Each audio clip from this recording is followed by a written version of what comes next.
नमस्कार. मधमाशीचे जग या सिरीजच्या चौथ्या एपिसोडमध्ये आपलं सहर्ष स्वागत.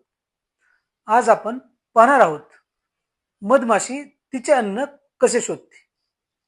इतक्या छोट्या मधमाशा आपल्या पोळ्यापासून अन्न कुठे आहे हे कसे शोधतात. ही फक्त उडणारे कीटक नाहीत, तर निसर्गाने दिलेली एक जिवंत GPS सिस्टीम आहे. सकाळ होताच पोळ्यातून काही खास मधमाशा अन्नाचा शोध घेण्यासाठी बाहेर पडतात. त्या मधमाशांना म्हणतात शोध माशी किंवा स्काउट बीज. या मधमाशा अनुभवी असतात. 2 ते 3 किलोमीटर दूरपर्यंत त्या उडत जातात आणि त्या फुलांचा सुगंध आणि रंग ओळखून गोड मकरंद शोधतात. गोड मकरंद म्हणजेच त्या फुलांचा खजिनाच असतो. आता खरी जादू इथून सुरू होते. जेव्हा शोध माशीला अन्न सापडतं तेव्हा ती पोळ्यात परत येते आणि इतर मधमाशींना तो खजिना कुठे आहे ते सांगते. पण ते सांगताना ती बोलत नाही, तर ती विशिष्ट प्रकारे डान्स करते. यात ती पोळ्याभोवती एक खास 8 आकृती सारखा नाच करते. यालाच वॅगल डान्स म्हणतात.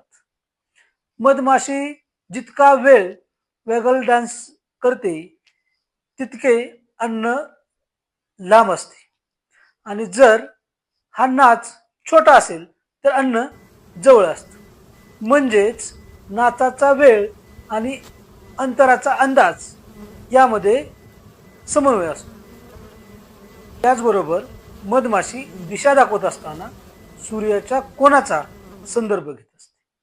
नाच जर वरच्या बाजूला असेल तर तो सूर्याच्या दिशेला आहे आणि नाच जर खालच्या बाजूला असेल तर तो सूर्याच्या विरुद्ध दिशेला आहे असं ते सुचवते.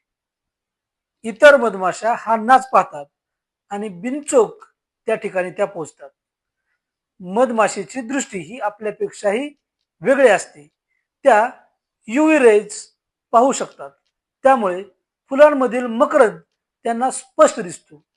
त्यांना फुलांचा सुगंधही लांबून ओळखता येतो. फुलांच्या सुगंधातून अन्न शोध आणि एका छोट्याशा वॅगल डान्स मधून संपूर्ण समूहाला मार्ग दाखवणं हा निसर्गाचा खरोखरच एक अद्भुत चमत्कार आहे.